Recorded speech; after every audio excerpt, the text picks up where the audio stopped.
Hello दोस्तों, इस जो वीडियो में आप देख पा रहे हैं ये भारत की नहीं बल्कि विश्व की सबसे लग्जरियस और बड़ी होटलों में से एक है जो भारत की माया नगरी मुंबई शहर में स्थित है। इस होटल का नाम है द होटल ताज पैलेस।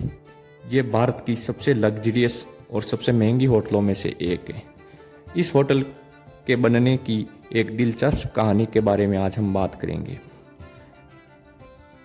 इस होटल की नींव टाटा ग्रुप के संस्थापक जमशेदजी टाटा ने रखी थी और ये 14 वर्ष में बनकर तैयार हुई और 1903 में इसको गेस्ट के लिए खोल दिया था। 1889 से शुरू करते 1889 में टाटा ग्रुप के संस्थापक श्री जमशेदजी टाटा ने ऐलान किया कि वे बॉम्बे में एक भव्य होटल का निर्माण करेंगे। जमशेदजी के दिमाग में इस भव्य होटल को बनाने की बात या आइडिया यूं ही नहीं आया था। उनके पीछे एक कहानी और बदले की आग थी। उन दिनों बॉम्बे के काला घोड़ा इलाके में एक होटल हुआ करती थी, वाटसन होटल, जो उस समय भारत की सबसे नामी होटल हुआ करती थी। लेकिन वहाँ पे सिर्फ यूरोपियन और पश्चिमी देशों के लोगों को प्रवेश दिया जाता था, भारतीय लोगों को उसमें प्रवेश नहीं दिया जाता था। एक बार जमशेदजी टाटा भी उस होटल में गए, लेकिन उनका यूरोपियन न होने के कारण उस होटल में उनको प्रवेश नहीं दिया, जिनके कारण यह बात उनके दिल में बैठ गई। इनके अतिरिक्त जमशेदजी टाटा अपने व्यवसाय के सिलसिले में विश्व में घूमते रहते थे, जिसमें वो यूरोप और पश्चिमी देशों की होटलों की शान शौकत को देखकर वो भी सोचते थे कि एक होटल अपने देश में भी ऐसी बनाई जानी चाहिए। 1865 में सैटरडे रिव्यू एक अखबार था, उसमें एक लेख छपा कि बॉम्बे को अपने नाम के अनुरूप भव्य होटल कब मिलेगा। ये बात टाटा के दिल में लग गई थी। जमशेदजी टाटा इस होटल को बनाने के लिए स्वयं सामान को खरीदने के लिए दुनिया भर के कोने कोने तक गई। लंदन से पेरिस तक के बाजारों को खगाला डाला। ताज होटल भारत का ऐसा पहला होटल था जहां कमरों को ठंडा करने के लिए कार्बन डाइऑक्साइड बर्फ निर्माण संयंत्र लगाया गया था। होटल के लिए जो लिफ्ट होती हैं वो जर्मनी से मंगाई गई, तो पंखे अमेरिका से मंगाए गए थे।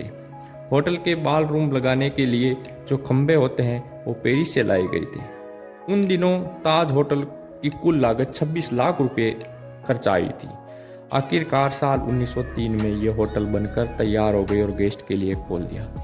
उस समय 1903 में जब इसको गेस्ट के लिए खोला था तो एक रूम का किराया महज 6 रुपये प्रतिदिन था, जो अन्य होटलों के बराबर ही था। लेकिन पहले दिन इस होटल में मात्र 17 गेस्ट ही पहुंचे थे।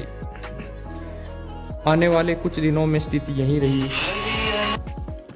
ताज होटल के खर्चों ने जमशेदजी के सामने आर्थिक संकट खड़ा कर दिया। ताज को जमशेदजी का सफेद हाथी के नाम से भी उन दिनों लोग पुकारा करते थे।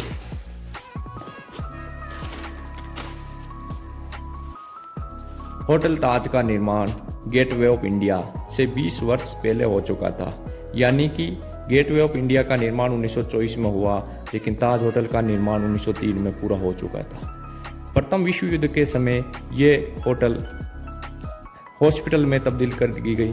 1914 से 1918 तक चले इस युद्ध के समय या घायल सैनिकों का इलाज करने के लिए 600 बेड का हॉस्पिटल का निर्माण किया गया था। 26 नवंबर 2008 को 26/11 के अटैक के समय इस होटल को आतंकवादियों ने अपना निशाना बनाया, जिसमें 160 लोग मारे गए और 200 से अधिक लोग घायल हो गए।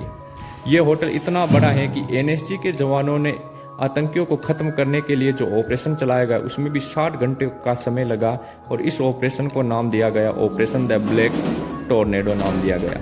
यह होटल गुलामी से लेकर आज़ादी के बाद के विध्वंस को झेलने के बाद भी भारत की शान शौकत बढ़ाने में कोई भी कसर नहीं छोड़ रहा है।